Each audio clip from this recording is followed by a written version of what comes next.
Praise the lord. యేసుక్రీస్తు నామములో మీ అందరికీ శుభములు తెలియజేస్తూ ఉన్నాం. మరి ప్రతిరోజు ప్రభు సన్నిధి అనేటువంటి ఈ యొక్క కార్యక్రమానికి మిమ్మల్ని అందరినీ కూడా ప్రేమపూర్వకంగా ఆహ్వానం తెలియజేస్తూ ఉన్నాం. మరి ఈరోజు ఈ యొక్క ప్రత్యేకమైనటువంటి అంశం ధ్యానించుకొనబోతున్నాం. ఏంటంటే మోసపోయినటువంటి వారి కొరకు ప్రార్థన చేయలేనటువంటి ఆశతో డిసీవ్డ్ పీపుల్ ఎవరైతే ఉన్నారో వాళ్ళ కొరకు ప్రార్థన చేస్తూ ఉన్నాం. ముఖ్యంగా మన మూలవచనమైనటువంటి మత్తయి సువార్త 24వ అధ్యాయం 4వ వచనంలో దేవుడు ఒక మాట చెప్తూ ఉన్నాడు. యేసు వారితో ఇట్లా, ఎవడను మిమ్మను మోసపరచకుండా చూసుకొనుడి, ఎవడనూ మిమ్మల్ని మోసపరచకుండా చూసుకొనుడి. ప్రార్థన చేద్దాం. స్తోత్రం దేవా, సర్వోన్నతుడ సర్వాధికారి, నీ ఘనమైన అత్యున్నతమైన నామానికి లెక్కలేని స్తుతులు స్తోత్రాలు చెల్లిస్తూ ఉన్నాను. హల్లెలూయా. మరి నా ప్రభా, ఈ సమయమందు ఈ యొక్క వాక్యాన్ని ధ్యానిస్తూ ఉండగా మాతో మాట్లాడమని, కృప చూపించమని, ప్రతి వారికి వినగల చెవి, గ్రహించగల హృదయం అనుగ్రహించి ప్రతి వాక్యాన్ని అర్థం చేసుకునేందుకు కృప చూపించమని యేసు నామములో ప్రార్థించి పొందుకుని ఉన్నాం మా పరమ తండ్రి. ఆమెన్. హల్లెలూయా. చూడండి, డిసీవ్డ్ పీపుల్ అంటే ఎవరైతే మోసపోయారో, మోసపరచబడి ఉన్నారో వారి కొరకు ప్రత్యేకంగా ప్రార్థన చేస్తూ ఉన్నాం. అసలు దేవుడు ఏం చెప్తూ ఉన్నాడు అంటే, ఇక్కడ యేసుప్రభువు వారు చెప్తున్నాడు, ఎవడను మిమ్మును మోసపరచకుండా చూసుకొనుడి. హల్లెలూయా. చాలా కేర్ఫుల్గా ఉండండి అని చెప్పి ఇక్కడ యేసుప్రభువు వారు స్పష్టంగా చెప్తూ ఉన్నాడు. ఈ రోజున మనం చాలామంది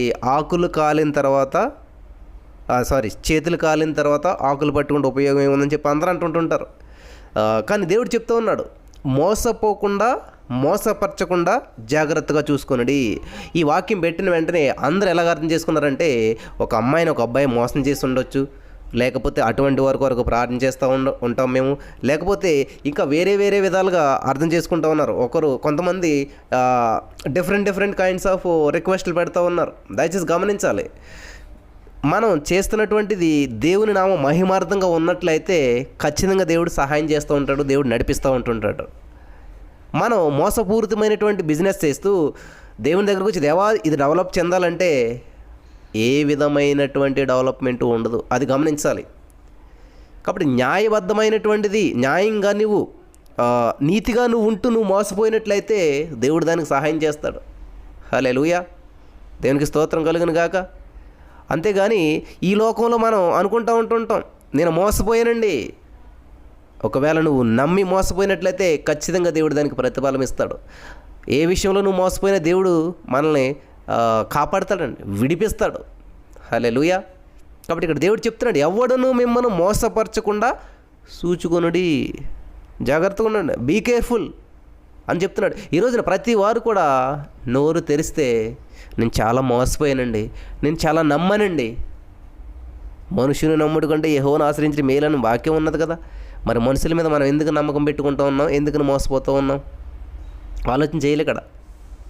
ఎవడో మిమ్మల్ని మోసపరచకుండా చాలా జాగ్రత్తగా చూసుకోండి అని చెప్తా ఉన్నాడు దేవుడు. హల్లెలూయా. మత్తయి సువార్తలోనే 24వ అధ్యాయంలోనే 5వ వచనం నెక్స్ట్ వచనంలో చెప్తున్నాడు, అనేకులు నా పేరిట వచ్చి నేనే క్రీస్తునని చెప్పి పలువురిని మోసపరిచెదరు. హల్లెలూయా. ఈరోజున మోసపోవట కారణం ఏంటంటే, నేనే క్రీస్తును, దేవుని పేరు వస్తూ ఉంటుంటారు. మేము కూడా సేమ్ చర్చికి వస్తూ ఉన్నామండి, మేము కూడా సేమ్ దేవుని ఆరాధిస్తూ ఉన్నాం, మేము కూడా సేమ్ పరిస్థితుల్లోనే ఉన్నాం, మేము కూడా బైబిల్ చదువుతాం, మేము కూడా ప్రార్థన చేస్తాం. నిన్నటి కాల సమయంలో నేను నా స్నేహితుని కలిసినప్పుడు చెప్తూ ఉన్నాడు,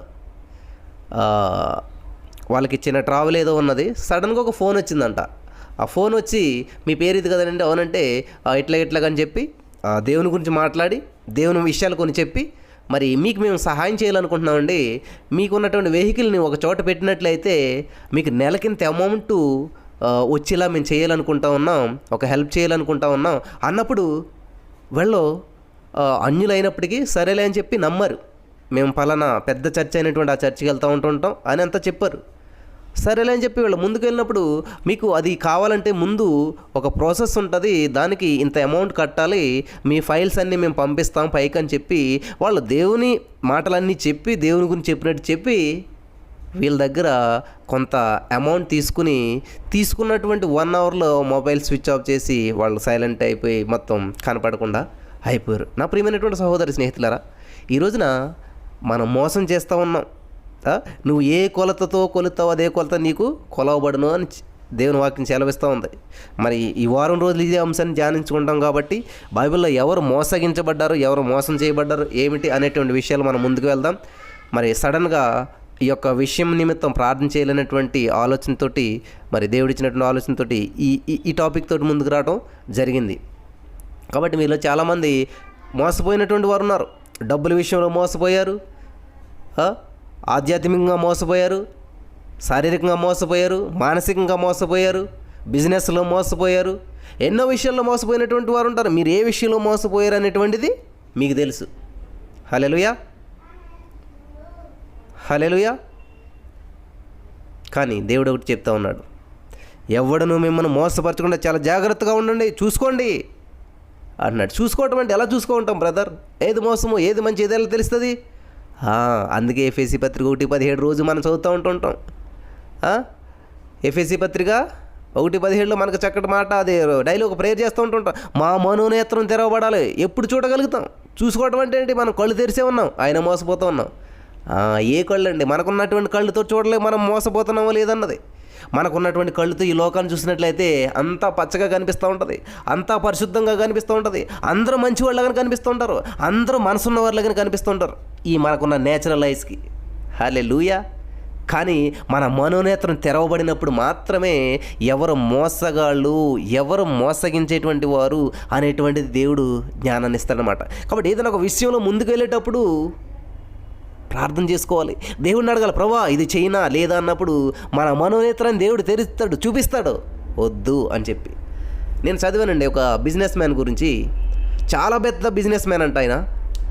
అతనికి ఏదైనా డీల్ వచ్చినప్పుడు ఏం చేస్తాడంటే, అతనికి ఒక ప్రేయర్ రూమ్ ఉంటుందంట, ఆ రూమ్లోకి వెళ్తాడంట, ప్రార్థన చేస్తుంటాడంట.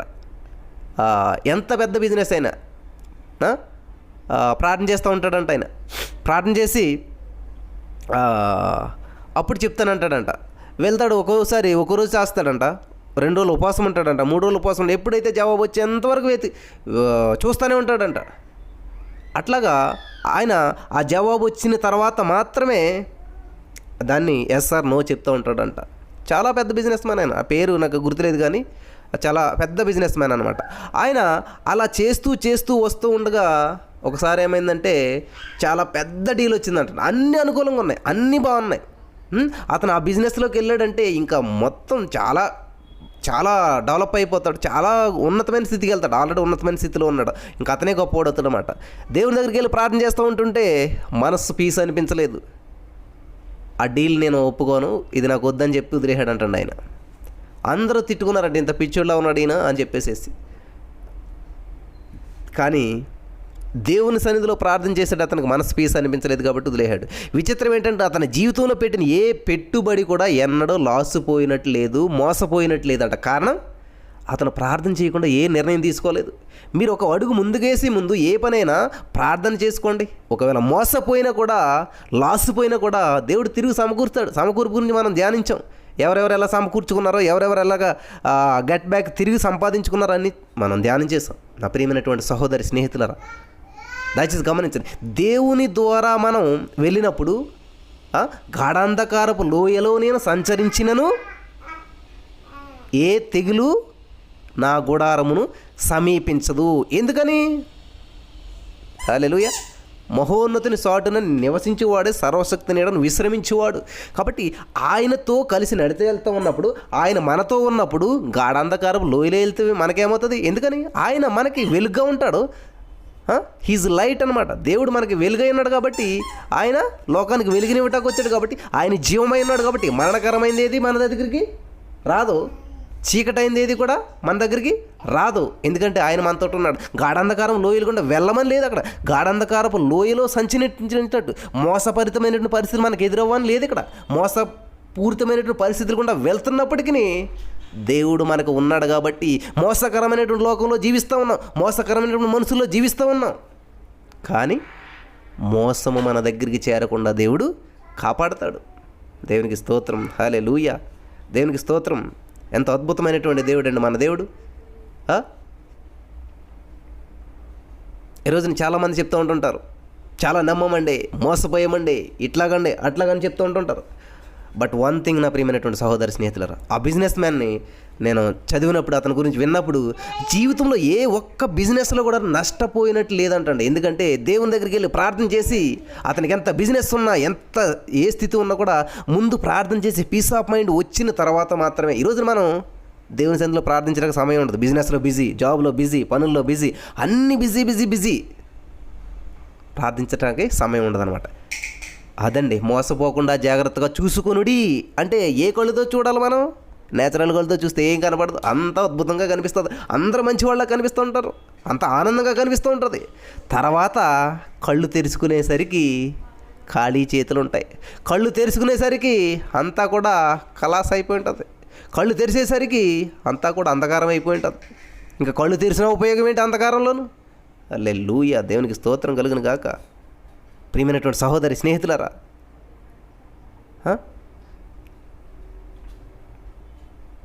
ఎంత అద్భుతమైనటువంటి మాట. కీర్తన 23:4 చూడండి. గాఢాంధకారపు లోయలో నేను సంచరించిన ఏ అపాయమునకు భయపడను. ఎందుకు భయపడను? నీవు నాకు తోడైందువు. ఎవరు తోడు? దేవుడు. హల్లెలూయా, దేవునికి స్తోత్రం కలుగును గాక. కాబట్టి దేవుడు మనకు తోడుగా ఉన్నప్పుడు మనం అంధకారం గుండా వెళ్తున్నా, అడవి గుండా వెళ్తున్నా, అరణ్యం గుండా వెళ్తున్నా, లోయ గుండా వెళ్తున్నా, శ్రమల గుండా వెళ్తున్నా, అనారోగ్యంతో వెళ్తున్నా, బాధల్లో వెళ్తున్నా, సమస్యల్లో వెళ్తున్నా, విరిగి నలిగిన హృదయంతో ఏ విధమైన పరిస్థితుల్లో వెళ్తున్నా కూడా భయపడమన్నమాట. హల్లెలూయా. ఎందుకంటే ఆయన మనకు తోడుగా ఉన్నాడు. ఆయన మనకు తోడుగా భయం ఎందుకు ఉంటుంది? మనం ఎందుకు భయపడుతున్నాం అంటే మనకు వచ్చిన సమస్యలు బట్టి ఆయన మనకు తోడుగా లేడు అని భయపడుతున్నాం అనమాట. తోడుగా లేడు అని అనుకున్నాం కాబట్టి భయపడుతున్నాం అనమాట. అయితే మనకు తోడున్నాడు భయం ఎందుకు అనిపిస్తుంది? హల్లెలూయా, దేవునికి స్తోత్రం. ఫర్ ఎగ్జాంపుల్, మీ ఫ్రెండ్ బాగా కోటీశ్వరుడు అనుకోండి, హోటల్కి వెళ్ళారు, మీరు ఏదైనా తింటున్నప్పుడు ఏం చేస్తారు?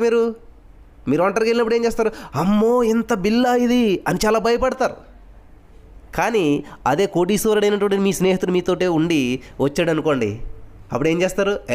నాకేం పర్వాలేదు, ఆడు చూసుకుంటాడు, బిల్లు ఆడు కట్టుకుంటాడు, నా ఫ్రెండ్ చాలా ఉన్నతమైనటువంటి వాడు, ఆఫ్టర్ ఆల్ వాడికి నేను తినేటటువంటి చేసేదంతా మహా అయితే కొంచెం అవుతుంది, కానీ వాడి దగ్గర చాలా కోట్లు ఉన్నాయి, పెద్దది ఏమి కాదు. తినరా, నీకెందుకు, నేను చూసుకుంటాను, నీకు ఏది కావాలో తిను. ఇటువంటి పరిస్థితి మీకు ఎదురైందా? నాకు ఎదురైంది. నేను చూసుకుంటాను, నేను కట్టుకుంటాను బిల్లు అంటాడు. హల్లెలూయా. అదండి, సంచరించినను, ఎంత కాస్ట్లీ హోటల్కి వెళ్ళినను నేను భయపడను. ఎందుకని? నా పక్కన ఉన్నటువంటి ఫ్రెండ్ అంత గొప్పవాడు కాబట్టి.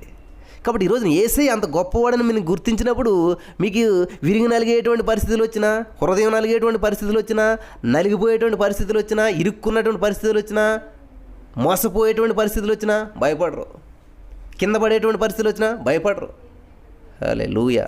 భయపడుతున్నారంటే ఏంటంటే, నేను ఒంటరినే, నా పక్కన యేసయ్య లేడు, నాకెవరూ లేరు. హల్లెలూయా. ఈ వాక్యం మనం బాగా చదువుతాం, ఈజీగా గుర్తొచ్చేస్తుంది. గాఢాంధకారపు లోయ ఏంటేంటి? ఆర్థిక సమస్యలు, అనారోగ్య సమస్యలు, మోసభరితమైనటువంటి సమస్యలు. ఈ లోకమంతా కూడా మరి మోసంతో కూడినటువంటిది. అందుకే దేవుడు చెప్తున్నాడు, ఈ లోక స్నేహము దేవుని దృష్టికి వైరమని మీరు ఎరుగరా. హల్లెలూయా. ప్రియమైనటువంటి వారు చాలా కేర్ఫుల్గా ఉండాలి. లోకంలో మనం ఎవరు నమ్మాలి, ఎవరు నమ్మకూడదు అది తెలుస్తుంది బ్రదర్. నాకు తెలియదు, నేను మనిషినే. మరేం చేయాలి బ్రదర్? దేవుని దగ్గరికి వెళ్ళాలి, ప్రార్థన చేయాలి. మీ పరిస్థితికి తగినటువంటి దేవుడైనా, నీ సమస్యకు పరిష్కారం ఇచ్చేటువంటి దేవుడైనా, నీకు ఎవరు నమ్మాలో ఎవరు నమ్మకూడదు ప్రతీదీ తెలియజేసేవాడు, బోధించేటువంటి వాడు, నీ మనోనేతను తెరిపించి నీకు చూపిస్తాడు. ఎవరిని అడగాల్సిన పని లేదు, ఎవరో చెప్పాల్సిన పని లేదు. హల్లెలూయా, దేవునికి స్తోత్రం. ఆ బిజినెస్ మ్యాన్ అలా పెడుతూ వచ్చి ఒక బిజినెస్ ఫైనల్లో పెట్టమని అడిగితే అతను చాలా చిన్న అమౌంట్, అది ఈజీగా పెట్టగలుగుతారు, కానీ ఐఎమ్ నాట్ ఇంట్రెస్టెడ్ అని చెప్పాడు, వెళ్ళిపోయారు. విత్ నెక్స్ట్ డేనే ఏదైతే ఒకవేళ ఆయన ఇన్వెస్ట్మెంట్ చేస్తుంటాడో అది చేయలేదు. అది చేసినట్లయితే ఆ కంపెనీ మొత్తం కొలాప్స్ అయిపోయిందండి. ఒక్క రోజులోనే మొత్తం లాస్లో పడిపోయిందంట. చూసారా, దేవుడు ఎంత అద్భుతంగా మాట్లాడుతుంటాడు, దేవుడు ఎంత అద్భుతమైనటువంటి గైడెన్స్ ఇస్తాడో, మోసంలో నుంచి మనల్ని ఎలా కాపాడుతూ ఉంటాడు. చూసారు నా ప్రియమైనటువంటి వాళ్ళరా. హల్లెలూయా, దేవునికి స్తోత్రం. అనేకులైనటువంటి అబద్ధ ప్రవక్తలు అంటారు. ప్రవక్తల్లో మళ్ళీ అబద్ధ ప్రవక్తలు ఉంటారనమాట. ఈరోజు చాలామంది వాడేటువంటి ఏంటి తెలుసా? యాకోబు లాంటి స్వభావం కలిగినటువంటి వారు ఉన్నారు. యాకోబు అంటేనే మోసగాడు. ఆయన ఏం చెప్తున్నాడు తెలుసు? వాళ్ళ నాన్న దగ్గరికి వెళ్ళి, నీ దేవుడు నా ఎదురుకి తీసుకొచ్చాడు ఆ లేడిని, ఆ దుప్పిని, దాన్ని నేను వేటాడుతుంటే నీ దేవుడు నా దగ్గర తీసుకొచ్చి పెట్టాడు దాన్ని. వావ్! ఆయన వేటాడింది లేదు, చేసింది లేదు, అడవికి వెళ్ళింది లేదు, అసలు అడవి ముఖం చూసిందే లేదు. కానీ ఏం చెప్తున్నాడంట, నీ దేవుడు. ఎవరి దేవుడు అంటండి? ఇస్సాకు దేవుడు అంట, యాకోబుకి దేవుడు కాదు.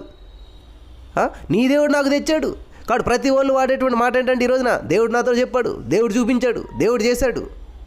జాగ్రత్త ప్రియమైనటువంటి వాళ్ళారా, ఒక్కసారి జాగ్రత్తగా ఆలోచించండి. అన్ని విషయాల్లో దేవుడు చూపిస్తాడు కదా, మంచి విషయాలు, చెడ్డ విషయాలు అన్నీ కూడా. నిన్ను వల్ల నీ పొరుగుని ప్రేమించు అనేటువంటి విషయం దేవుడు చూపించలేదా? హల్లెలూయా. చాలామందికి మనసు బాధ కలుగుతూ ఉండొచ్చు. దయచేసి దేవుని నామాన్ని ఉపయోగించుకుని ప్రతి దానికి ట్యాగ్ లైన్ తగిలించుకుని ఇది దేవుడు చెప్పాడు, అది దేవుడు చెప్పాడు అని చెప్పి ప్రతి దానికి దేవుడు చెప్పాడు అనేటువంటి మాటని వాడకండి. యాకోబు అదే చేస్తూ ఉన్నాడు. యాకోబు పేరేంటి తెలుసా? మోసగాడు. యాకోబు అనేటువంటి మాటకు అర్థం. కాబట్టి ఈరోజు మనం కూడా యాకోబు వంటి స్వభావం ధరించుకుని తిరుగుతూ ఉన్నాం. హల్లెలూయా. ప్రియులరా, యాకోబు వంటి స్వభావాన్ని ధరించుకుని తిరుగుతూ ఉన్నాం.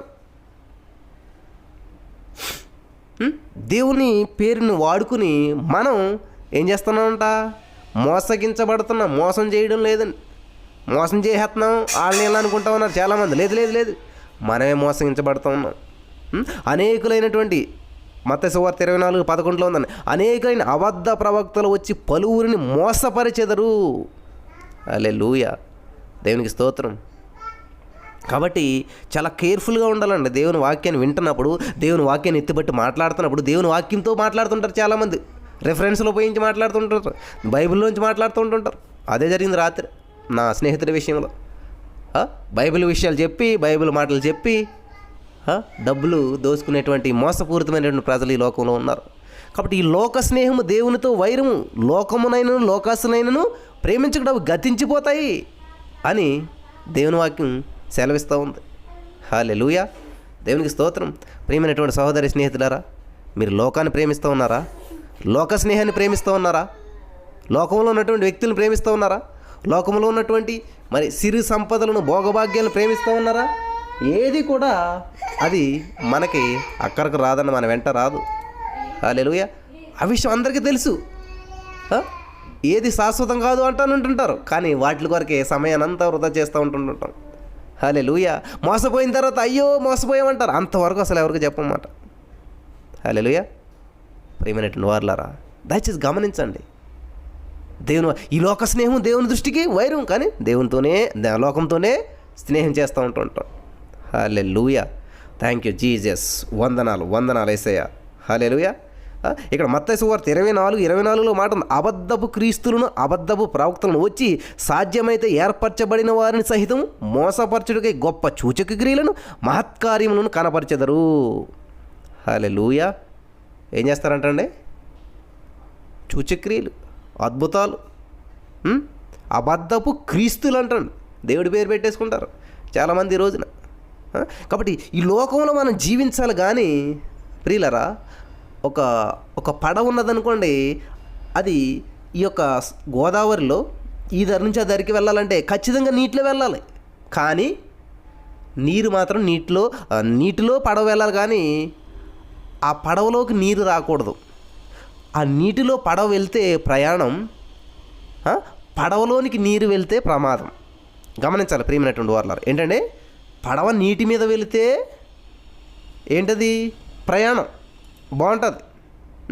ఆ పడవ నీటి మీద వెళ్ళినట్లయితే ప్రయాణం. కానీ అదే నీరు పడవ మీద నుంచి వెళ్ళినట్లయితే ప్రమాదం.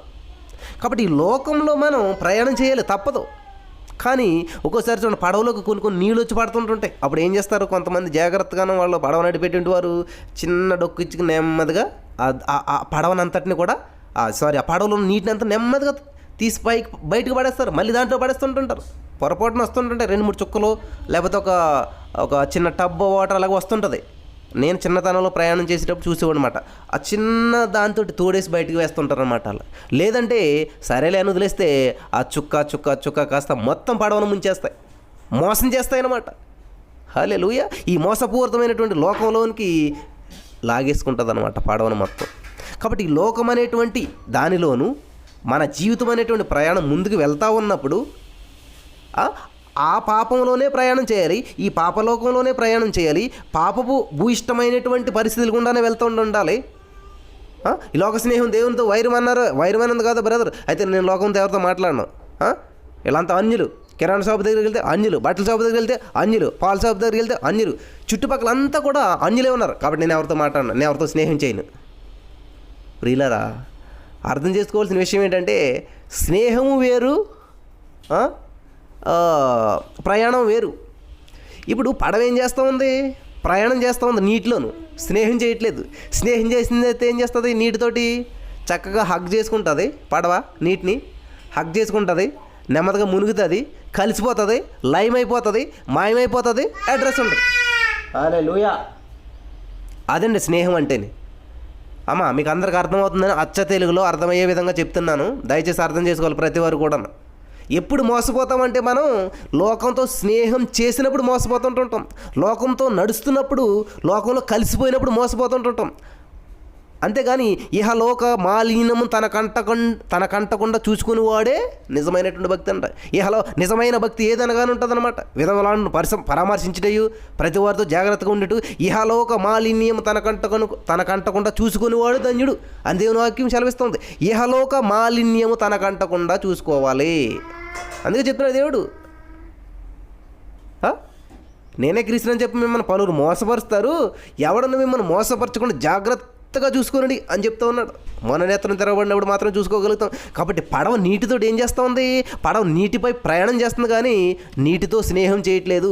నీటితో స్నేహం చేసినట్లయితే మన ఇద్దరం ఒకటే అని షేక్ హ్యాండ్ ఇచ్చుకుంటాయి, మన ఇద్దరం ఒకటే అని హగ్ చేసుకుంటాయి, మన ఇద్దరం ఒకటే అని చెప్పి కలిసిపోతాయి అనమాట. కలిసిపోతే మునిగిపోతాయి, మునిగిపోతే మట్టిలోకి వెళ్ళిపోతుంది, మునిగిపోతే అడుగులోకి వెళ్ళిపోతుంది, మునిగిపోతే మట్టిలో కలిసిపోతుంది, మునిగిపోతే మాయమైపోతుంది. అదండి స్నేహం అంటేనే. కానీ స్నేహం చేయట్లేదు, మాట్లాడుతుంది నీటితోటి. నీటితోటి ఒక విధమైనటువంటిది మెయింటైన్ చేస్తూ ఉంది, నీటి మీద నడుస్తూ ఉంది, నీటిని అసహించుకోవట్లేదు. అదే నీటిని ఉపయోగించుకుని జాగ్రత్తగా తగలడంతో అంటతంతో ఉండి ఎదరికెళ్ళిపోతుందండి పడవ. అదండి దేవుడు చెప్పినటువంటిది. ఇహలోక మాలిన్యం తనకంటకుండా చూసుకునేవాడు ధన్యుడు అంటుండే. హల్లెలూయా. దేవునికి స్తోత్రం కలిగిన గాక. ప్రియమైనటువంటి అర్థమవుతున్న వారందరూ ఆమెను చెప్పాలి. చాలా అమూల్యమైనటువంటి విషయాలు దేవుడు మనకి ఈరోజు తెలియజేస్తూ ఉన్నాడు. మోసపోయాం బ్రదర్, మోసపోయాం అంటుంటారు, కానీ దేవుడు చెప్తున్నాడు మోసపరచకుండా చూసుకోండి. మోసపోయాక కాదు బాధపడతాం, ముందే చూసుకోండి మోసపోకుండాను అని దేవుడు చెప్తూ ఉన్నాడు. హల్లెలూయా. దేవునికి స్తోత్రం కలిగిన గాక. హల్లెలూయా. కాబట్టి మన జీవితం అనేటువంటి పడవ నీటి గుండా వెళ్తున్నప్పుడు పొరపాటును వచ్చి పడుతుంటుంటాయి. ఒక్కోసారి పర్లేదు షేక్ హ్యాండ్ ఫ్రెండ్షిప్ చేద్దామని చెప్పి వెంటనే ఏం చేయాలంట? ఆ 2 నీళ్ళు చుక్కలను తీసి పడేస్తే ప్రయాణం ముందుకు వెళ్ళిపోద్ది, పడవ దరికి వెళ్ళిపోతుంది అనమాట. కాబట్టి ఈరోజున మన జీవితం ముందుకు వెళ్ళిపోవాలి, ప్రయాణం ముందుకు వెళ్ళిపోవాలంటే స్నేహం చేయకూడదు, ఆగిపోకూడదు, సాగిపోవాలన్నమాట. ఆగిపోతే అంతమే, సాగిపోతే ముందుకు వెళ్ళిపోతూ ఉంటుంటాం. హల్లెలూయా. దేవునికి స్తోత్రం కలిగిన గాక. మీరు ఆగిపోయారా? అలల దాడికి తట్టుకోలేక అక్కడ ఆగిపోయారా? లేకపోతే అలలను మరి దాటుకుని వెళ్ళగలుగుతున్నారా? ఈరోజున జీవితంలో అందరికీ సమస్యలు వస్తూ ఉంటుంటాయి. ఈ రోజున జీవితంలో అందరికీ అనేక విధములైనటువంటి సమస్యలు వస్తూ ఉంటాయి, అనేక అలలు కొడతా ఉంటుంటాయి. అలల దాటికి తట్టుకోలేక మునిగిపోయినటువంటి నావ వలె మన జీవితం మునిగిపోతూ ఉన్నదా? ఒక్కసారి ఆలోచించేద్దాం. చూడండి, ఆ బోటు నీటిలోంచి వెళ్ళాలంటే, ఆ బోటు నీటిలో మునిగిపోకుండా ఉండాలంటే దానికి ఏం చేస్తారంటే కీలు పోస్తారు. ప్రతి నావకు మీరు చూసినట్లయితే, ప్రతి బోటుకు మీరు చూసినట్లయితే కింద నేను చూసి ఉన్నమాట నా చిన్నతనంలో, ఆ బోటుని పైకి తీసుకొచ్చి దాన్ని బోర్లో పెట్టి మొత్తం కింద అంతా కీలు పూసేవారు అనమాట. హల్లెలూయా. ఆ కీలు ఏం చేసేదంటే ఈ పడవకి, ఈ నీటికి మధ్యలో ఒక రక్షణ కవచంలాగా పనిచేసేది అనమాట. ఆ కీలు ఉండటం వల్ల ఆ నీరు ఆ కీలుని తాకి అక్కడితో ఆగిపోయేది, లోపలికి వెళ్ళడానికి అవకాశం ఉండేది కాదు. హల్లెలూయా. అర్థమవుతుందా ప్రియమైనటువంటి వాళ్ళారా? ఆ కీలు ఏంటంటే ఆ పడవకు రక్షణ ఇస్తుంది అనమాట. దేవునికి స్తోత్రం కలిగిన గాక. కాబట్టి ఎప్పుడైతే మనం యేసయ్య రక్తంలోనికి వచ్చామో, యేసయ్య రక్తం మనకి ప్రొటెక్షన్ ఇస్తుంది, యేసయ్య రక్తం మనల్ని కాపాడుతుంది. యేసయ్య రక్తం క్రింద ఉన్నప్పుడు మనల్ని ఏ మోసము మనల్ని ఆవరించలేదన్నమాట, ఏ మోసము మనలోనికి రాలేదన్నమాట.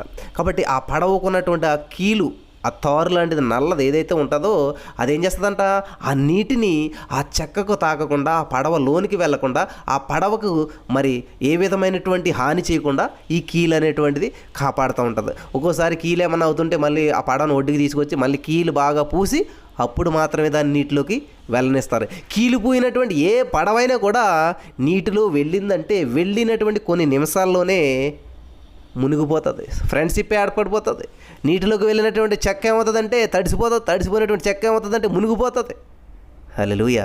కాబట్టి యేసయ్య రక్తం చేత నువ్వు కడగబడకుండా, యేసయ్య రక్తం క్రింద నువ్వు లేకుండా, రక్షించబడకుండా, రక్షణను కాపాడుకోకుండా, ఆ రక్షణ లేకుండా నువ్వు లోకంలోకి వెళ్ళినట్లయితే లోకంలో మునిగిపోతాం, మోసపోతాం. హల్లెలూయా, హల్లెలూయా. కాబట్టి ఈ రోజున దేవుడు చెప్తున్నాడండి, యేసుక్రీస్తు ప్రభువు స్వయంగా చెప్తున్నటువంటి మాట, ఎవడను మిమ్మల్ని మోసపరచకుండా చూసుకోండి. చూస్తున్నాం బ్రదరు, అంతా చూస్తానే మోసపోయాం. ఏం చూస్తున్నారు మీరు? ఇట్లా కళ్ళు అప్పగించి చూడటం అది కాదండి. చూడటం అంటే నువ్వు ఏంటంట, చూడటం అంటేనే చూడటం అంటే ఏంటంట, మన మనోనేత్రం తెరవబడాలన్నమాట. మనోనేత్రం తెరవబడినటువంటి వ్యక్తి ఏం చేస్తారంట, దేవుని వైపు చూస్తాడనమాట. దేవుడు చెప్తాడనమాట. అప్పుడు దేవుడి నుంచి వచ్చేటువంటి సమాధానం ఏంటో మనకు తెలుస్తుంది. అప్పుడు మనకు అర్థమవుతుంది అనమాట, అరే ఇది కరెక్ట్ కాదు. ఎవరో చెప్పవసరం లేదు మనకి. ఎవరో వచ్చి మనకి ఆయన మంచోడు కాదండి, ఆయన మోసగాడండి, లేకపోతే ఆయన మంచోడండి అని ఎవరో చెప్పడం కాదు మనకి.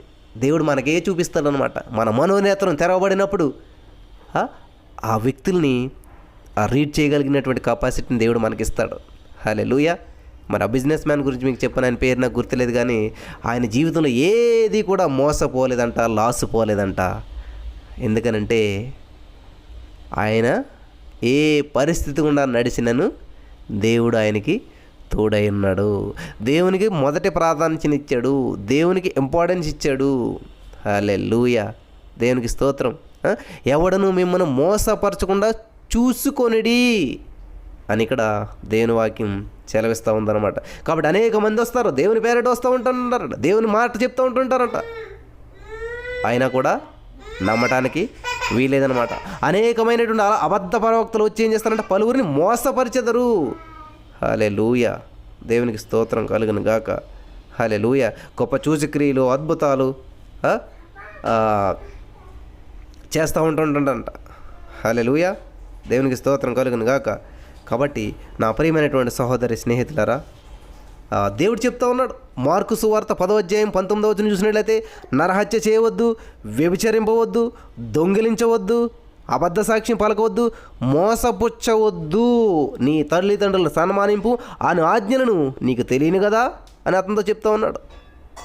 ఏంటండి ఆజ్ఞ? ఏది? మోసపుచ్చవద్దు అనేటువంటిది. ఈరోజున మనుషులు మోసం చేస్తూ ఉన్నారు.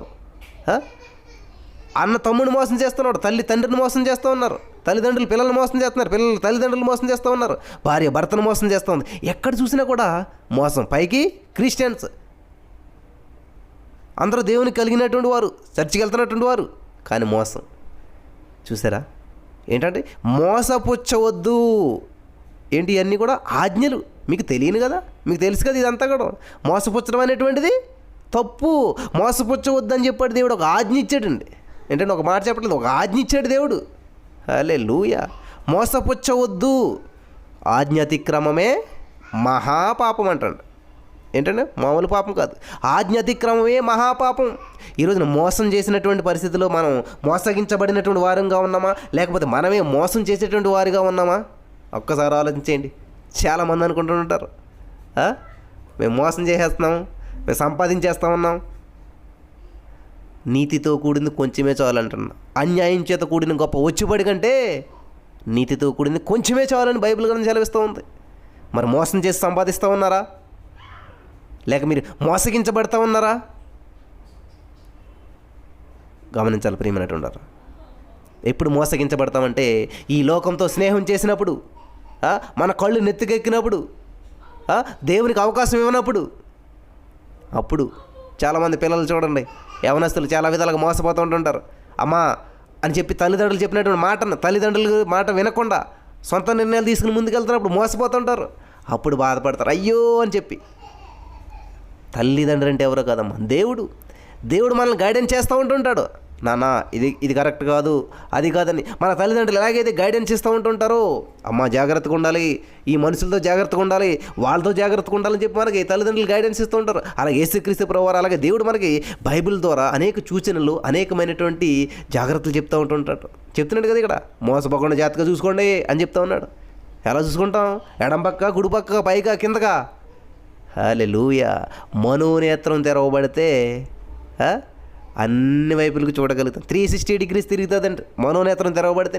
ఎక్కడ మోసము, ఎక్కడ కరెక్టు, ఎక్కడ ఏంటన్నది మనోనేత్రం తెరవబడినప్పుడు అద్భుత రీతిలో నడిపించబడతాం. ఎట్లా ఉంటుందయ్యా మనోనేత్రం అంటే, ఎలీషాలు ఉన్నప్పుడు ఏలియా గారిని చంపేయాలని చెప్పి అనేక మంది వస్తున్నప్పుడు భయపడుతూ ఉన్నాడు. ఎలీషా భయపడుతుంటే అప్పుడు ప్రార్థన చేసినప్పుడు మనోనేత్రం తెరవబడుతుంది ఆయనకి. మనోనేత్రం తెరవబడినప్పుడు చూస్తే తరుముతున్నటువంటి సైన్యం కంటే వీళ్ళ చుట్టూ ఉన్నటువంటి దేవదూతల సైన్యం చాలా ఎక్కువగా ఆ మండుచున్నటువంటి అగ్నిగోళంలాగా ఒక రథములతో, ఇదంతా కూడా అద్భుతమైనటువంటి సూచన అక్కడ దేవుడు చూపిస్తూ ఉంటాడు. ఈ మనోనేత్రం తెరవబడిన చేపు మనం చిన్నగా కనిపిస్తూ ఉంటాం, కొద్దిగా కనిపిస్తూ ఉంటుంటాం, మోసపోతున్నట్టు కనిపిస్తూ ఉంటాం, మాయమైపోతున్నట్టు కనిపిస్తూ ఉంటాం. మనోనేత్రం ఎప్పుడైతే తెరవబడిందో అప్పుడు మన సత్తా ఏంటో మనకు తెలుస్తుంది అంట. అప్పుడు మన చుట్టూ ఉన్న దేవుని కాపుదల ఏంటో మనకు తెలుస్తుంది అంట. అప్పుడు దేవుడు మన పట్ల, మన చుట్టూ ఉన్నటువంటి ఆ యొక్క కంచి ఏంటో మనకి కనిపిస్తుందంట. కాబట్టి మన చుట్టూ ఉన్న కంచి కనబడాలంటే చూసుకోండి అని చెప్తున్నాడు దేవుడు. హలో బ్రదర్ చూసుకో, హలో సిస్టర్ చూసుకో. ఏం చూసుకోవాలి బ్రదర్? నీ చుట్టూ ఉన్నటువంటి కంచిని చూసుకో, నీ చుట్టూ ఉన్నటువంటి కాపుదలను చూసుకో. హల్లెలూయా. కాబట్టి నీ చుట్టూ ఉన్న ఆ కంచె నువ్వు చూసుకున్నట్లయితే, నీ చుట్టూ ఉన్నటువంటి ఆ కాపుదలను నువ్వు చూసుకున్నట్లయితే నువ్వెన్నటికీ మోసపోవు. ఆ కంచిని, ఆ కాపుదలను దాటి లోపలికి రావడానికి, మోసానికి అవకాశం లేదు. కాబట్టి మనం ఏం చేస్తున్నామంటే ఆ కంచిని కూల్చేస్తూ ఉన్నాం, అసలు ఆ కంచినే కనపడకుండా చేస్తూ ఉన్నాం, చూడటం లేదు మనం. అందుకని మోసపోతూ ఉన్నాం, అందుకనే మనం మోసపోతూ ఉన్నాం. కాబట్టి ఈ రోజున మీరు ఏ విధంగా మోసపోయారో, ఏ పరిస్థితిలో మోసపోయారో, మార్కు సువార్త 13:5 కూడా దేవుడు అదే చెప్తున్నాడు. యేసు వార్త ఇట్లా, నేను ఎవడను మిమ్మల్ని మోసపుచ్చకుండా చూసుకొనుడి. చాలా ఇంపార్టెంట్ అండి. ఎవరు మిమ్మల్ని మోసపుచ్చకుండా చూసుకోవాలి. ఎలా చూడాలి బ్రదర్? ఇది మోకాళ్ళ మీద నుంచి చూడాలి. మోకాళ్ళు ఇచ్చినప్పుడు చూస్తే కనబడుతుంది అనమాట. కళ్ళజోడు పెట్టుకుంటే కానీ మన కళ్ళు ఎలా కనిపించవో, మోకాళ్ళు ఇస్తే కానీ మన మనోనేత్రం ఓపెన్ అవుతుంది అనమాట. హల్లెలూయా. దేవునికి స్తోత్రం కలుగును గాక. ప్రియమైనటువంటి సహోదరి స్నేహితులారా, మరి హల్లెలూయా. ఈరోజున చాలా విషయాల్లో చాలామంది మోసపోయి చాలా బాధపడుతూ ఉన్నారు. హల్లెలూయా. మరి లోక సువార్తలో కూడా దేవుడు చెప్తున్నాడు 21:8 ఆయన, మీరు మోసపోకుండా చూసుకునడి. అనేకులు నా పేరిట వచ్చి నేనే ఆయనని కాలం సమీపించినని చెప్పుదురు, మీరు వారిని వెంబడిపోకుడి. హల్లెలూయా. ఎవరి వెంబడి వెళ్ళకూడదు, ఎవరి వెంబడి వెళ్ళాలో దేవుడు స్పష్టంగా మనకు తెలియజేస్తూ ఉన్నాడు. హల్లెలూయా, హల్లెలూయా, హల్లెలూయా. యేసుక్రీస్తు ప్రభు వారినే జనులు ఏమనుకుంటున్నారో తెలిసిన ప్రియమైనటువంటి వారులారా, చాలా కన్ఫ్యూజన్లో ఉంటాం మనం ఈ రోజున. అందరూ మంచివాడు అంటూ ఉంటుంటారు, కానీ కొంతమంది యేసుప్రభుని యోహాను సువార్త 7:12 మాట ఉందండి, చాలా అద్భుతమైన మాట. జన సమూహములలో ఆయనను గూర్చి గొప్ప సనుగు పుట్టిందంట. యేసుక్రీస్తు ప్రభు గురించి గొప్ప సనుగుడు వచ్చిందంటండి. ఏంటంట? కొందరు ఆయన మంచివాడనిరి, మరికొందరు కాడు. ఆయన జనులను మోసపుచ్చువాడనిరి. ఎవరంటండి? దేవుడు ఏం చెప్పాడు? జనులు మోసం చేస్తారు, జాగ్రత్తగా చూసుకోండి అని దేవుడే చెప్తుంటే జనులు ఎలా సనుక్కుంటున్నారంట? ఆయన జనులను మోసపుచ్చువాడని. వావ్, హల్లెలూయా. పచ్చకాములు అట్టుకున్న వాళ్ళ కంటికంతా కూడా ఏం కనిపిస్తుంది అంటండి? పచ్చకాములు అట్టుకున్న వారి కంటికంతా కూడా లోకమంతా పచ్చకంతదంట. వీళ్ళు మోసం చేసేటటువంటి ప్రజలు, వీళ్ళ మోసభరితమైనటువంటి వాళ్ళు దేవుడిని ఏమంటున్నారంటండి? జనములను మోసపుచ్చువాడు అంటున్నారంట. దేవుడిని గురించి సనుక్కుంటున్నారంట. ఆయన ఏం మోసం చేశాడండి? ఎవరిని మోసం చేసి ఏం తీసుకున్నాడు ఆయన? అందరి దగ్గర కానుకలు తీసుకున్నాడా? అందరి దగ్గర డబ్బులు తీసుకున్నాడా? అందరి దగ్గర ఏమన్నా తీసుకుని ఆయన ఏమన్నా చేశాడా? ఆయనే ఆరోగ్యం ఇచ్చాడు. ఆయనే కాళ్ళు పోయిన వారికి కళ్ళును, కాళ్ళు పోయిన వాళ్ళకి కాళ్ళును, ఏ సమస్యల్లో ఉన్నారో, బంధకాల్లో ఉన్న వారు అందరికీ విడుదలనిచ్చాడు. కానీ ఆయన ఎక్కడ కూడా ఆయన మోసం చేసినట్టు లేదే. కానీ జనులు ఎలా చెప్పుకుంటున్నారు చూసారా? ఆయన జనులను మోసపుచ్చువాడు. హల్లెలూయా, దేవునికి స్తోత్రం కలుగును గాక. హల్లెలూయా. ప్రియమైనటువంటి వారులారా, నిజంగా దేవుడు ఎంత అద్భుతమైనటువంటి వాడు. దేవుడు ఎన్నో కార్యాలు చేశాడు. ఆయన ఆ కార్యములు చేసినటువంటి ఆయన్ను మోసపుచ్చేటువంటి వాడు అని చెప్తూ ఉన్నారు. మరి మోసపుచ్చేవాడు ఎవరు? సాతాను. హల్లెలూయా. బైబిల్ గ్రంథంలో చూసినట్లయితే అపోస్తల కార్యం 5వ అధ్యాయం 3వ వచనంలో ఒక మాట ఉంటుంది. పేతురు గారు దగ్గరికి ఈ అననీయ సపీరాలు ఏం చేస్తారంటే భూమిని అమ్ముకుని వస్తారు అన్నమాట. వచ్చినప్పుడు వాళ్ళు ఏం చేస్తారంటే ఆ భూమిని అమ్మిన దానికంటే కొంత దాచుకుని ఏం చేస్తారంటే మోసం చేస్తారంటే. దాచుకోవటం మోసం ఎలాగవుతుందండి? ముందు జాగ్రత్త అవుతుంది కదా ఉంటుంటారు. ఈ విషయాన్ని అంతా మీకు రేపు వివరిస్తాను నేను. ఇక్కడ చూడండి, ఇక్కడ అపోస్తల కార్యం 5వ అధ్యాయం 3వ వచనం చూసినట్లయితే, అప్పుడు పేతురు, అననీయ, నీ భూమి వేలలో కొంత దాచుకుని పరిశుద్ధాత్మను మోసపుచ్చుటకు సాతాను ఎందుకు నీ హృదయమును ప్రేరేపించెను. వండర్ఫుల్ అండి. అర్థమైపోయింది కదా అసలు మనుషులు ఎందుకు మోసం చేస్తారు, ఎందుకు మోసగించబడతారు. ఇప్పుడు అర్థమై ఉంటుంది మీకు అందరికీ. మోసగించబడ్డారా మీరు? మిమ్మల్ని మోసం చేసినటువంటి వ్యక్తి మంచివాడే, కానీ ఆ వ్యక్తి మిమ్మల్ని మోసం చేయడానికి కారణం ఏంటి తెలుసా? సాతాను ఎందుకని నీ హృదయం ప్రేరేపించెను అంటే అననీయ సపీరాల హృదయాన్ని, ఈ అననీయ హృదయాన్ని ఎవరు ప్రేరేపించారంట? సాతాను ప్రేరేపించాడు. ఆ సాతాను ఎప్పుడైతే ప్రేరేపించాడో, ఆ సాతాను మాట ఎప్పుడైతే విన్నారో, ఆదాము అవ్వలు కూడా మోసగించబడటానికి కారణం ఏంటి తెలుసా? సాతాను మాట విన్నారు కాబట్టి. దేవుని మాట వినవలసినటువంటి ప్లేస్లో సాతాను మాట విన్నట్లయితే జరిగేది మోసమే, లాభము కాదు. సాతాను మాటలు అన్నిప్పుడు కూడా మనకి నష్టాన్ని తెచ్చిపెడతాయి. సాతాను మాటలు ఎప్పుడు కూడా మనకి మోసాన్ని తెచ్చిపెడతాను. హల్లెలూయా. ఇక్కడ మనిషిని మోసం చేయట్లేదు, మనం వ్యవస్థను మోసం చేయట్లేదు. పరిశుద్ధాత్మను మోసపుచ్చుటకు సాతాను ఎందుకు నీ హృదయం ప్రేరేపించను. మన హృదయం నిండి ఉన్న దాన్ని బట్టి నోరు మాట్లాడుతుంది అంటుంది. హృదయం నిండి ఉన్న దాన్ని బట్టి మనం ప్రవర్తిస్తూ ఉంటాం. కాబట్టి వీళ్ళ హృదయంలో అటువంటి ఆలోచన వీళ్ళకి వచ్చిందా? లేదు. సాతాను వచ్చి, మీరు ముసలోళ్ళు కదా, మీరు అమ్మేస్తే ఎలాగ, మీకు మొత్తం ఇచ్చేస్తే ఎలాగ, మీకు ఎంతో కొంత ఉండాలి కదా, ఇట్లా అట్లా అని చెప్పేసరికి ఎవరి మాట విన్నారంటే దేవుని సన్నిధికి వెళ్ళే ముందు సాతాను మాట విన్నారు వీళ్ళు. హల్లెలూయా, హల్లెలూయా. ప్రియమైనటువంటి వారులారా, దయచేసి గమనించాలి. చాలా మంచి మంచి విషయాలు దేవుడు మనకు చెప్తూ ఉన్నాడు. ఏంటంటే పరిశుద్ధాత్మను మోసపుచ్చుటకు సాతాను ఎందుకు నీ హృదయం ప్రేరేపించను.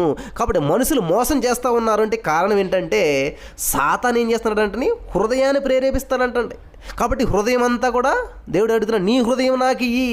ఆ హృదయాన్ని దేవుడికి ఇచ్చేస్తే ఇంకా సాతాను హృదయాన్ని ప్రేరేపించే అవకాశం ఉండదు కదా. నా కుమారుడా, నీ హృదయం నాకు అన్నిటికంటే ముఖ్యంగా నీ హృదయం నాకు ఇయ్యి అంటున్నాడు దేవుడు. హల్లెలూయా.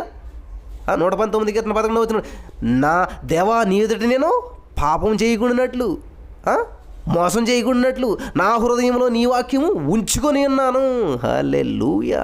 ఎప్పుడైతే మన హృదయంలో వాక్యం ఉంటుందో మోసం చేయలేము మనం.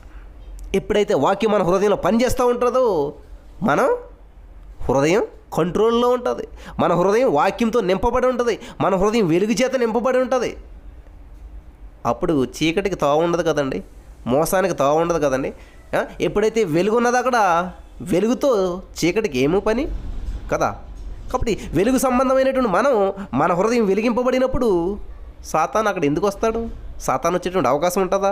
లేదు. కాబట్టి ఆ చీకటి సంబంధి కాబట్టి సాతాను మన హృదయం అంతా చీకటి కమ్ముకొని ఉంది కాబట్టి, మన హృదయంలో వాక్యం లేదు కాబట్టి, హృదయంలో లోతు ఆశలు ఉన్నాయి కాబట్టి సాతాను కూడా వచ్చి ఏం చేస్తాడు? చీకటి సంబంధి వీడు నా సంబంధే అని చెప్పి ఏం చేస్తాడు? నెమ్మదిగా ఎంటర్ అవుతాడు అనమాట. ఎంటర్ అవి ఆయన కుర్చీ వేసుకుంటాడు, ఆయన సింహాసనం వేసుకుంటాడు. సాతాను పరిపాలించాడు అనమాట. ఇలా మాట్లాడు, ఇలా చెయ్యి అని చెప్పిన వెంటనే చేసేస్తాం. ఎందుకంటే మనకు ఆయన అధికారి అయిపోయాడు కదా. వాడేంటి దొంగ దోచుకునేటకు నరహత్య చేయటకు వస్తాడన్నట్టు ఈ సాతాను గడు ఎందుకు వస్తాడంట? ఇది మోసగించడానికి, మోసం చేయడానికి, మోసగించబడేలా చేయడానికి, మోసం చేయడానికే వస్తూ ఉంటాడంటే. హల్లెలూయా. పరిశుద్ధాత్మను మోసపుచ్చుటకు సాతాను ఎందుకు నీ హృదయం ప్రేరేపించెను. హల్లెలూయా. ఎంత అద్భుతమైనటువంటి మాట చూస్తారా? ఈ రోజున మనం మోసగించబడటానికి కారణం మోసగించినటువంటి వ్యక్తి కాదండి. మనల్ని ఎవరైతే మోసం చేశారో ఆ వ్యక్తి మంచివాడే. కానీ ఏమైందంటే ఇక్కడ ఇంతకని సాతాను అతని హృదయమును ప్రేరేపించాడు కాబట్టి ఈ సాతానుగాడు అతను నిన్ను నన్ను మనందరినీ కూడా మోసం చేస్తూ వస్తూ ఉన్నాడు. హల్లెలూయా, దేవునికి స్తోత్రం. కాబట్టి ఇంట్లో మీ పరిస్థితులు బాగోలేదా? మీ భర్త మిమ్మల్ని తిడతా ఉన్నాడా? మీ భార్య మిమ్మల్ని తిడతా ఉందా? మీ బంధువులు మిమ్మల్ని తిడతా ఉన్నారా? వాళ్ళని ప్రేమించండి. ఎలా బ్రదర్, వాళ్ళు మంచోళ్ళే. వాళ్ళకి అటువంటి మిమ్మల్ని మోసం చేయాలని, మిమ్మల్ని దూషించాలని, మిమ్మల్ని ద్వేషించాలనేటువంటి మనసు వాళ్ళకి లేదు. మరి ఎలాగొచ్చింది బ్రదర్? సాతాను వచ్చి ఆ హృదయమును ప్రేరేపించాడు, యాక్టివేట్ చేశాడనమాట. ఎందుకని? వాళ్ళ హృదయంలో వాక్యము లేదు కాబట్టి. ఆ హృదయంలో వాక్యం ఉంటే సాతాను ప్రేరేపించగలుగుతాడా? ఒకవేళ సాతాను ప్రేరేపించిన హృదయం అంతా వాక్యం చేత నిండి ఉంది కాబట్టి, హృదయం నిండి ఉన్న దాన్ని బట్టి నోరు మాట్లాడుతుంది కాబట్టి నోటిలోంచి ఏమొస్తుంది అంటే ప్రేమ పలుకులు వస్తాయి. హల్లెలూయా. మోసపూరితమైనటువంటి మాటలు రావు, మోసపూరితమైనటువంటి ఆలోచనలు రావు. ప్రేమ మయమై, గాడ్ ఈజ్ లవ్. హృదయం నిండా ప్రేమ ఉంది కాబట్టి, దేవుడు ఉన్నాడు కాబట్టి అన్నీ కూడా మేలుకరమైనటువంటి ఆలోచనలు వస్తాయి. మోసపూరితమైనటువంటివి రావు, మోసంతో కూడినటువంటి రావు. మేలు కలుగుటకే సమస్తము సమకూడి జరిగితే ఇప్పుడు మేలు కొరకే చూస్తూ ఉంటాం, మేలు మాత్రమే చేస్తూ ఉంటాం. హల్లెలూయా, దేవునికి స్తోత్రం కలుగును గాక. అర్థమవుతుందా ప్రియమైనటువంటి సహోదరి స్నేహితులారా? ఈ రోజున ప్రతి వారి జీవితంలో చిన్న పెద్ద, ఇంట బయట, సంఘంలో, సమాజంలో, ఆఫీసులో, రోడ్డు మీద ఎక్కడ చూసినా కూడా మోసము ఏలుబడి చేస్తూ ఉంది. కారణం ఏంటంటే హృదయ బలహీనతను బట్టి, మనం ఈ లోకంతో స్నేహం చేయటాన్ని బట్టి. హల్లెలూయా. లోక స్నేహము దేవుని దృష్టికి వైరం అన్నాడు దేవుడు. ఎందుకనంటే ఇది ఈ లోకంతో స్నేహం చేసినట్లయితే దేవుని దృష్టికి వైరం ఎందుకు అవుతుందంటే దేవునికి మనకు ఉన్నటువంటి రిలేషన్షిప్ని కట్ చేస్తుంది లోక స్నేహం. దేవునికి దూరపరుస్తుంది, దేవునికి దూరం అయ్యేలా చేస్తుంది అనమాట. హల్లెలూయా. చూడండి, అంతవరకు దేవుల్లో ఉన్న వాళ్ళు ఎప్పుడైతే లోకంతో స్నేహం చేస్తారో ప్రార్థించడం మానేస్తుంటారు, నెమ్మదిగా బైబిల్ చదవడం మానేస్తూ ఉంటారు, నెమ్మదిగా చర్చికి రావడం మానేస్తూ ఉంటుంటారు, అన్నిటికి దూరం అయిపోతూ ఉంటారు, బంధువులకు దూరం అయిపోతారు, ప్రతి దానికి దూరం అయిపోయి లోకానికి దగ్గర అయిపోతారు. లోకమును దాని ఆశ గతించిపోవునంట. ఆ విషయం తెలుసు, ఆయన కానీ దాంట్లోకి వెళ్ళిపోతుంటారు. మరి ఈరోజు మీరు మోసపోయారా? మోసగించబడుతున్నారా? మోసగిస్తున్నారా? అయితే ఒకటి దేవుడు చెప్తా ఉన్నాడు, మీలో ఎవడను మోసపోకుండానట్లు చూసుకొనిడి. కాబట్టి చూద్దాం ఈ రోజు నుంచి మనం. యేసయ్యా, నేను చూస్తాను ఈ రోజు నుంచి, నేను నా మనోనేత్రం తెరవబడినట్లు నేను ప్రార్థిస్తాను, నేను నా మనోనేత్రం తెరవబడినట్లు నేను ప్రార్థన చేస్తాను. యేసయ్యా, హల్లెలూయా, దేవునికి స్తోత్రం. ప్రార్థన చేస్తాను యేసయ్యా, నా మనోనేత్రం తెరివేసయ్యా అని ప్రార్థన చేద్దాం. నేను ఎన్నో విషయాల్లో మోసపోయాను, కారణం నా మనోనేత్రం తెరవబడలేదు. మోసపోయానని బాధపడుతున్నావు కానీ నీ మనోనేత్రం తెరవబడలేదు అన్నటువంటి బాధ లేదు మనకి ఈ రోజున. కాబట్టి ఈ రోజున మనం బాధపడవలసింది మోసపోయినటువంటి విషయాన్ని బట్టి కాదు, కానీ మన మనోనేత్రం తెరవబడలేదని మనం బాధపడాలి. చూసుకోవాలంటే నా మనోనేత్రం తెరవబడాలి. ప్రార్థన చేద్దాం. యేసయ్యా, నా మనోనేత్రం తెరువయ్యా, నేను అప్పుడే చూడగలుగుతాను. యేసయ్యా, ఏది మోసమో, ఏది ద్వేషమో, ఏది దోషమో నేను అప్పుడు చూడగలుగుతాను. నా మనోనేత్రం తెరవయ్యా. ఇంతవరకు నేను అనేక విషయాల్లో మోసపోయాను, అనేక విషయాల్లో, అనవసరమైనటువంటి విషయాల్లో నేను మోసపోయాను, ముందుకెళ్ళిపోయాను. నాకు తెలియనటువంటి పరిస్థితుల్లో నేను తొందరపడిపోయాను. ఏది చెయ్యాలో ఏది చేయకూడదో తెలియనటువంటి పరిస్థితుల్లో ముందుకెళ్ళిపోయాను. యేసయ్యా, నేను ఈ రోజు నుంచి మోసపోకున్నట్లు నాతో మాట్లాడమని, విన్న వాక్యం వ్యర్థంగా ప్రతి హృదయం నాటబడి ఫలించినట్లు సహాయం చేయమని యేసు నామములో ప్రార్థించి పొందుకున్నాం తండ్రి, ఆమేన్. Praise the lord. మేము చేసే ప్రతి వీడియో అప్డేట్స్ మీకు నోటిఫికేషన్ రూపంలో రావాలి అంటే మీ ఫోన్లో యూట్యూబ్ ఛానల్లో జీసస్ ఆల్మైటీ గాడ్ అని టైప్ చేసి సెర్చ్ చేసినట్లయితే జీసస్ ఆల్మైటీ గాడ్ యూట్యూబ్ ఛానల్లో సబ్స్క్రైబ్ అనే బటన్ని ప్రెస్ చేసి దాని పక్కన ఉన్న బెల్ బటన్ని కూడా ప్రెస్ చేయండి. దీని ద్వారా మేము చేసే ప్రతి వీడియో అప్డేట్స్ మీరు మిస్ అవ్వకుండా నోటిఫికేషన్ రూపంలో పొందుకుంటారు. Thank you.